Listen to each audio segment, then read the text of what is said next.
What should be done about it? You've called for an emergency debate tomorrow. What are you going to be asking to come out of that? I think there needs to be a judge-led public inquiry because we need to get to the bottom of two things. First of all, what actually happened at the News of the World? What was the full scale of the criminality and the dark arts, some of which may have been criminal, some of which may not have been? What was the full extent of that?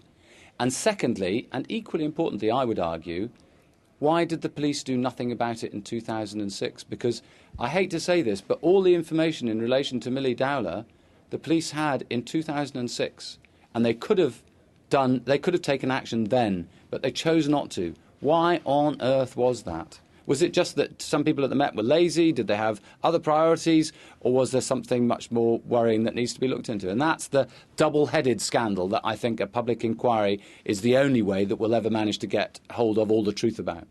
Both Ed Miliband and Nick Clegg have talked about looking at a public inquiry after a police probe. Are you satisfied that the police investigation should go ahead before any kind of inquiry starts? Well, what I would do is I would say, let's set up the inquiry, but it would adjourn immediately so that it wouldn't get in the way of the investigation, but it would always be a sword of Damocles, as it were, hanging over the police investigation saying, come on, have you finished yet? Have you finished yet? Have you finished yet?